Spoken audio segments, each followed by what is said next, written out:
Well,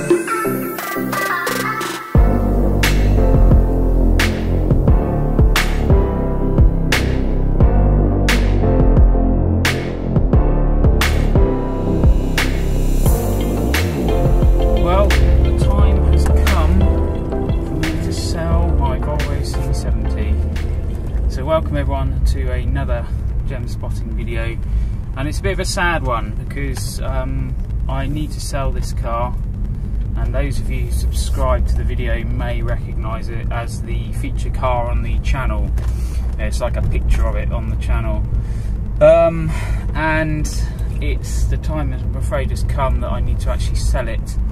I've got a baby on the way, I've got a house move imminently coming up, and I don't have the space to keep this car. I'm losing the space to keep it. So rather than leave it outside for it to become a major rust heap and not used, I'm going to have to sell it, which pains me to do so because I've owned this car for the last 10 years and it's been brilliant, to say the least. It's been a fabulous car to own. I've had a few problems with it over the years, but nothing that couldn't have been sorted out, and I have to say it's just been a wonderful ownership experience for the most part, and I'm going to be very sad to see it go, but go it must. So I thought I'd make a video, so here we are. So what car is it? Well, as I've already said, and as you can probably tell from the title of the video, it's a Volvo C70. This particular one is a T5, and it's the GT model, which was a nice sort of pack they put on them to make them a bit more exciting and a bit more sellable. And it's in a colour called Turquoise Pearl 422, and I've owned it, like I said, for the last 10 years. It's a 3-owner car, me being the 3rd owner, and I actually know the 2nd owner who I bought it off. And yeah, I thought I'd show you around it really and see what's what. I always see this as the forgotten Volvo. It's the what you're actually getting for not very much money at all. I would say these are still very cheap to buy. Is an 850R, so a Volvo 850R chassis for the most part. An 850R engine, so 240 horsepower in this case. 850R running gear, better brakes, and a more luxurious interior. However, people don't seem to want to buy them, and I can't for the life of me work out why. I'm guessing it's something to do with the practicality side of things. It's only a 4-seater, and it has got a boot, and a very good boot for this sort of car, but it's not an enormous boot, so I think it might have been a slightly impractical proposition. But these were a very expensive car when they were new. This one would have retailed, well, I have the bill of sale in fact, which would come with all the paperwork when I sell it, £37,500 or thereabouts. It might have been a bit more actually. This one was fully specced up. It's got lots of nice toys, and we'll have a look at those in a bit. So it's a near £40,000 car. And this went head to head with BMW's 330 Coupe, the Mercedes CLK, the Alfa Romeo GTV, etc, etc. So it was a very sort of luxurious car, and it was very well appointed, and they were aiming high with this. This was when Volvo were on a high, and they were producing their image had changed, and they were producing some quite exciting cars and some very different or radical for Volvo type cars, and this was one of them. And it created a bit of a stir when it first came out. It featured in the film The Saint with Val Kilmer. It was a crap film, but still it gave it some PR, and generally speaking, people were shocked that Volvo had produced something just quite as pretty and attractive and handsome as this car. And they really are a very nice looking car. They came in some really nice looking colours, and I think I'm right in saying Peter Horbury is the guy who starred this. He's a British guy who's working for Volvo at the time, and he starred this, and he'd done a very nice job of it. Right, well, welcome back, and here we are. I've found somewhere nice and quiet to film. and I thought we'd do a few outside shots of the car, because it's probably the nicest feature of this car, along with the engine, is just the way they look and this lovely colour that we've got, this 422 turquoise metallic. So this is a 99 car, so this is an earlier coupe. They did a convertible as well, which were probably more popular. I think the coupes are fairly rare now. This is a fairly rare colour as well, which I find hard to believe because it is just such a lovely colour. It really looks beautiful, particularly when it's cleaned up and polished. You just don't see cars in these sorts of colours anymore, which is a real shame. So yeah, this is an early 99 car. They came out in about 98. This one has got the more modern engine. In Volvo circles it's known as the ME7 engine, and it has some upgrades which I'll show you in a sec under the bonnet.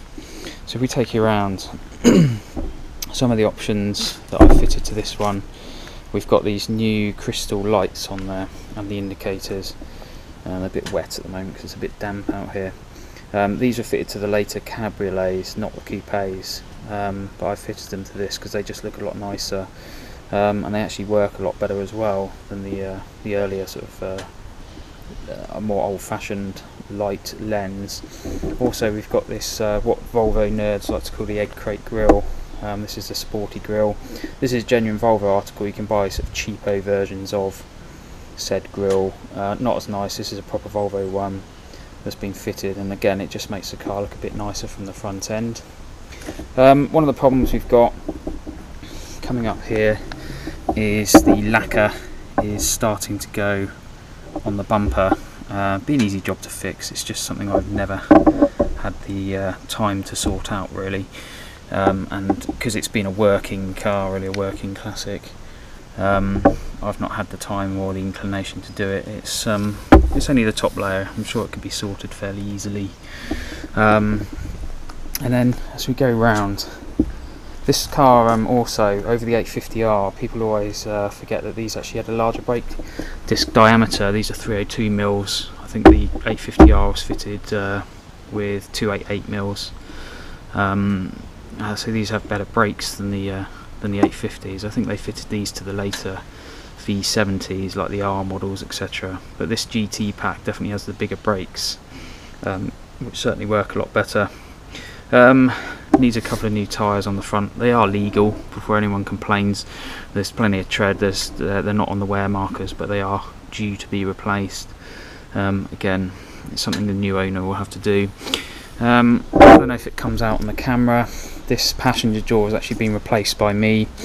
This was a spare door I got off a donor car, and the reason being is the electrics failed in the original door, so I couldn't get it to unlock, and the interior lights didn't come on, and I couldn't seem to get it working. I've kept the original door.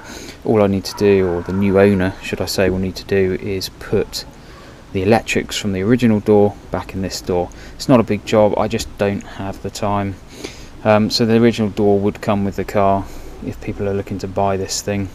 Other problems, well, we've got a bit of a leaky rear exhaust back box.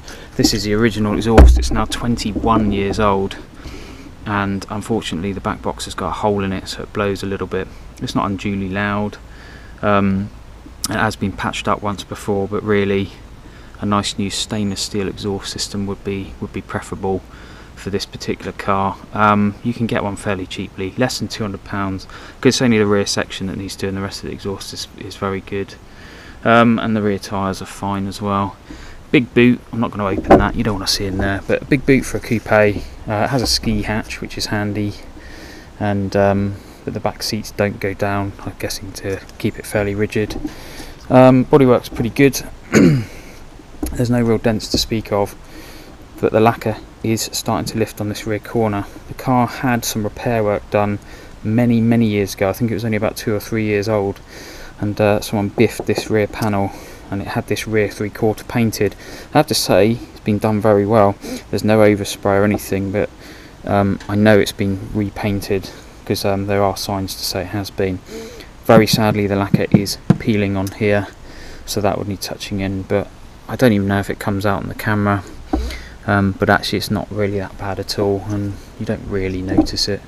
The rear tint, someone's obviously tried to tint this window, is coming off as well, which is a bit irritating, but that'll just peel off, and you don't even need to put a new one on. You could do if you wanted to, but all in all, for a 21-year-old car, it's actually a really straight car, and like I said, I have looked after it, and there's very little rust to speak of. There's a tiny patch on the sill on the passenger side, but it's nothing that would cause alarm, and it's literally just a surface rust bubble.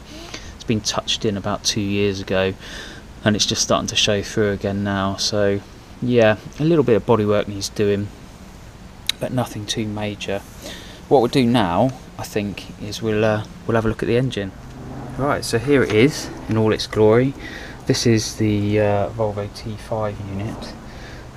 It's a B5234T, I believe, in Volvo circles. What it basically means is 2.3 litres, 20 valves, double overhead camshafts, and a big turbocharger sat at the back here, linked up with this intercooler pipe here. It's a very well proven engine, this. They're very strong, very reliable, and highly tunable. In fact, 1,000 horsepower is possible if you've got the budget to do so, but they do tune up quite easily to around 280 horsepower without too much modification. You can take them north of 300 brake horsepower without too much trouble, although any more than that and you're asking for possibly trouble with the internal components. They are a tough engine, and the 2.3, I believe, again, people will probably say disagree with this, but the 2.3 is is probably the most robust and tunable of them all. Straight out of the 850, this one comes with some modifications. As I said, this is called the ME7. So rather than having a distributor on the end of the camshaft there, this one is fitted with individual coil packs under this cam cover here. It has variable valve timing as well on the exhaust cam. Some of them have it on the inlet cam as well on the later V70 models. But yeah, exceptionally strong, exceptionally robust. This one is standard. The only modifications are we've upgraded the top engine mount to a poly bush. That gives it a nice growl through the bulkhead. Some people don't like it, I personally love it. Other than that, it's a completely standard engine, 240 horsepower, and yeah, it's been looked after over the years. However, we have one problem arising from this engine, well, two actually. One is a maintenance issue. This auxiliary belt down here is due to be replaced, and I just haven't got around to doing that, and it's starting to get noisy. And the tensioner needs doing as well. It's not an expensive job, in fact it's a routine service job, so no bother there. No, the big problem I think with this engine at the moment, I've got a feeling, I don't know for sure, but I think we're getting a bit of a cam follower noise. Now, any of you petrol heads out there probably know what a cam follower is. If you don't, it's a device at the top end of the engine here that lifts the valve, helps lift the valves hydraulically, and one of the cam followers on this engine is starting to show a bit of noise. I'll start it up in a minute and we'll see if we can hear it. I don't know if it'll come through on the video. It's only a slight noise, and it doesn't affect the way the car drives at all. In fact, the car still goes like an absolute rocket. But if it was being kept, I'd have the cam cover off there, camshafts out, and then just drop a new follower in. I think it's a fairly straightforward job. I think it's a common problem with these as they get older. It's never wanted for oil, it's never been starved of oil. I think it's just an age-related thing. I don't know what's caused it. One of the mechanic friends of ours at Gem Spotting, Neil, is an absolute guru on Volvos, and he said they do have a problem where the oil pickup in the sump down in the bowels of the engine, they have an O-ring seal. When that fails, they start to draw a bit of air as well as oil, and it can starve the followers of oil, and they can start to make that noise. So it could just be a simple fix like an O-ring in the sump. I haven't got time to investigate it, and it needs to go, so that's going to be a job for the new owner, regrettably. Let's fire it up so you can hear it under here, and we'll see what you think.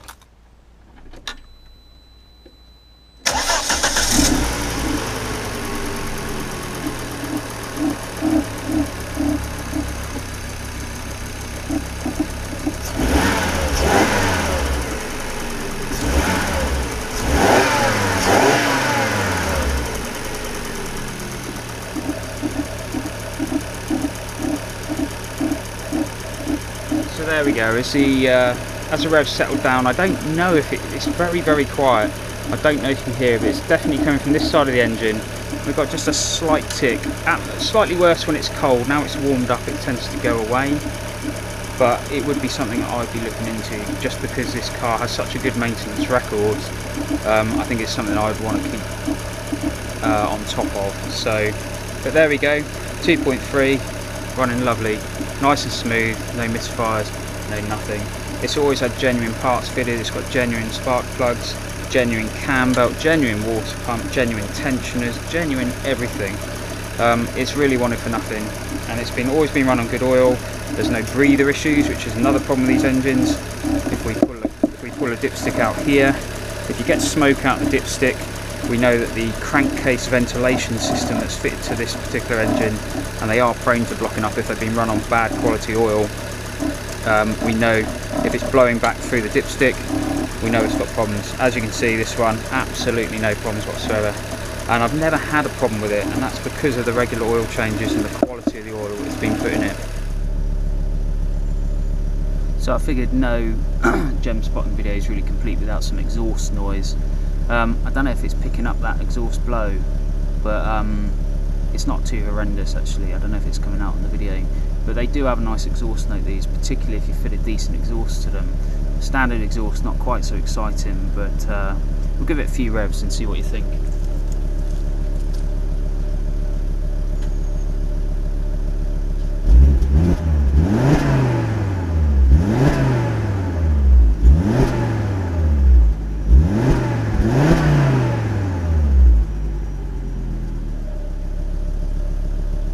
And then of course finally I thought I'd just show you the interior. A lot of people think it's a bit dated. I absolutely love it. I think it's so sumptuous in here. We've got this lovely, lovely two-tone leather. A little bit of wear on this bolster here, but nothing too major. And the stitching has actually come away here on the driver's seat, which just needs sewing up. It's not actually ripped at all. Bit of wear on the steering wheel, understandable for 21 years old. But it's got the obligatory walnut dashboard. And this GT model, it had a few other niceties, such as this two-tone leather. We've got a few other toys. They have a pretty comprehensive trip computer, which is displayed on the dashboard here. I'll show you that in a sec. But actually, probably the most special thing is the stereo system in these. They've got an incredible stereo system, given the age of the car, and I'll show you that in a sec. But they do have enormous amount of power out of the speakers, and this in particular has the what's called the DIN Audio Dolby Pro Logic system, which was I think it was a £900 option, which back in 1999 was a fair amount of money. You see that weird pod thing on the dashboard there, which is the centre speaker. That actually gives it a surround sound system. I think it's got something like 9 or 10 speakers in here. And the stereo is absolutely phenomenal in this thing, given the age. Way better than my current BMW, which has a Harman Kardon system, which is brand new, or a couple of years old. This system still just absolutely trounces it. So we'll have a look at that in a bit more detail in a sec. One of the problems I've got in the interior here is actually with these seats. These cables have actually failed on these, so we can't tilt them forward. Well, you can tilt them forward, but you have to use the memory function on the seat, and it's a bit slow to do it. So maybe a new cable would be needed, and it's unfortunately the same on both sides. But I've never really put many people in the back of this thing, so it's not a huge issue. I was always going to take these out because they're incredibly heavy, and I know a lot of people like electric seats and gizmos. They're just bloody pointless in my opinion. A manual lever is so much easier and so much quicker to use. They still work beautifully, in fact. Every single function still works on them. They move about lovely, and so does the memory functions, and the passenger does the same as well. So I guess if you like your toys, it's a fantastic option to have, but for me, utterly pointless. I'll just show the rear seats as well. They're actually incredibly comfortable. There's a reasonable amount of space in the back there for 2 people. Only a 4-seater, regrettably, but you know, it's a GT car and it's a high-end GT car. The leather's in lovely condition in the back there. Might need a little clean, but it has been fed over the years and it has been looked after. But yeah, they're very spacious in the back. They're actually very comfortable. Great for a longer journey. 4 people easily in comfort in this car. So yeah, not bad at all in the back for a coupe. There is a ski hatch behind that armrest in the middle there, which allows you long loads to go into the boot. And as I said, the boot is a reasonable size. So inside, we're inside at the moment. Let me just sit this down, so wobbling it around, give you all motion sickness as you're watching. The stereo is a fairly basic looking head unit actually. This actually contains 3 CDs, and it does still work, and it has a cassette player. Do people remember cassette players? I do. I don't own any cassettes, so I can't show you that in action. But I have actually upgraded this one. It has the starting with the light bulbs. Just wait for the Paul Jealous, and yes, that's his real name. So electric aerial, I don't know if you heard that whirring away at the back there. Still works, it's not jammed up. And if I just shut her up on Radio 4, yep, I listen to Radio 4. It's something I'm not proud of, but hey. This car actually has a Yator Bluetooth system fitted. It basically brings the stereo bang up to date. It will do telephone, and it will also play your music through your iPhone. But we've got this centre speaker here, lots of speakers in the doors, and in the rear on the parcel shelf, I don't know if you can see those, there's 2 massive DIN audio, I think they're 8-inch subwoofers or mid speakers, and there's some in the back there, some on the dash. There's speakers everywhere basically, and it sounds fabulous. So what they like to drive? Well, they're certainly no sports car, but if you put your foot down,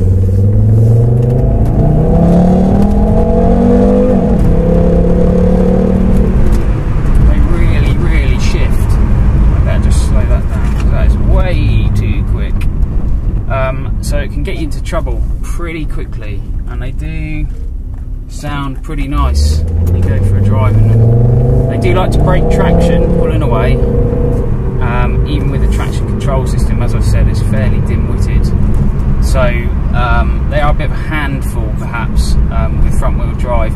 I know the tyres are getting a bit low on this one, so you know, would benefit from a new pair of tyres. Round town, they're a bit cumbersome, they're a bit hard work really, but on a run at speed they are incredibly relaxing and long-legged and sure-footed, and they really do cover miles very nicely indeed.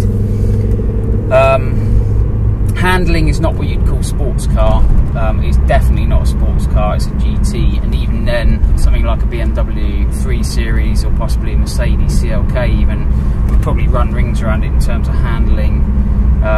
But they are incredibly sure-footed, they're incredibly stable at speed, and they really do just eat miles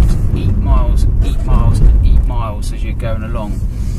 Around town like this, they're a little bit slow-witted, but I think that's what makes them so sure-footed at speed. You know, motorway speeds or higher if you're on the continent.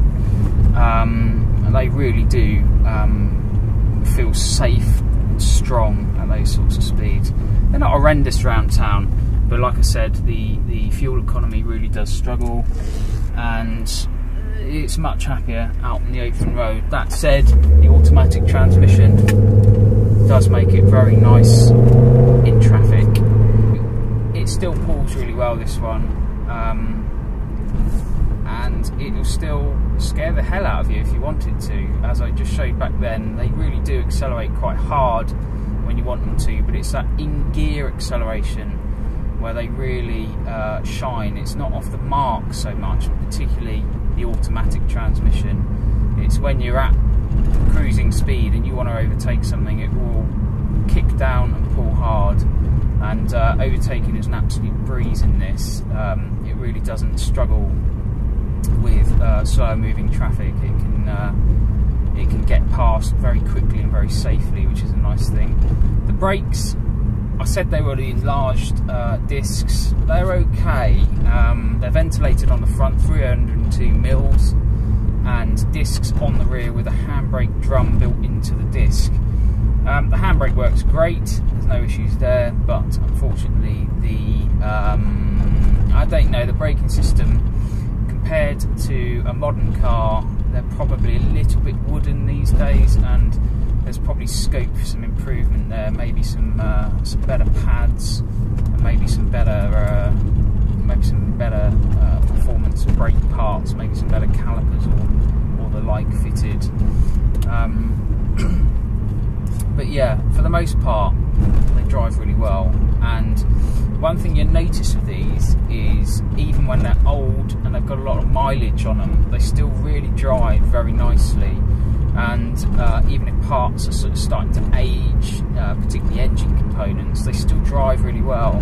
They don't give a lot of hassle. They're not a highly strung, high maintenance type car. They are quite happy rattling along with lots of miles on them. They're not temperamental in the slightest. If you are interested in buying it and you've seen it on the video, it is still for sale, even though I have several people interested. That's not to say it's not still for sale. The price is £750, which is a bargain for an MOT'd and running T5 C70. The prices, I guarantee you the prices will go up, and I'm probably being an absolute fool for getting rid of it at this rock bottom time. They are starting to creep up in value, particularly the coupes, particularly the T5s. This is both of those things. I suspect it might be a sound investment for a classic in the future. So get in while they're going good, because they really are very, very cheap. And if you look at the comparison, which is the Volvo 850Rs and the V70Rs, which is essentially what this car is, with a prettier body shell attached to the top, they really are going up in value. An 850R, a V70R can home in on nearly, around the £10,000 mark now. So they won't be any more mechanically sound than this one in particular, and actually the mileage is probably higher on most of the 850Rs because they're older. So really, you're getting a bargain. I want it to go to a good home. I need it gone, which is why it's priced to sell, regrettably. The MOT is until mid-December, and I just need it gone because my house move and the new baby have taken priority, very sadly, and I've not got anywhere to keep it, as I've said. So it is really sad to be getting rid of it, and this has been a fabulous car. In fact, it's been the best car I've ever owned. Thanks ever so much for watching, and stay tuned for more videos. I'm really sorry we haven't made more, just before I sign off. We've just been so busy, so busy, and work and babies and house moves all getting in the way of making these videos, and I love making them, and I hope you enjoy watching them. Please comment, please subscribe to the channel. The more we get, the more it pushes us to do them. And thanks to the people who've already subscribed, really appreciate that, and I hope you enjoy the videos. More videos to come, and more interesting stuff to come. We hopefully getting a podcast online as well. I know I keep saying it in these videos, but yeah, we've been planning it. We've just not had the time to put it into production yet, but it's coming, I promise. So thanks so much for watching. Please join the group as well on Facebook. It's free, it's fun. Please be safe out there. Don't do anything silly behind the wheel, okay? And I will see you all very soon.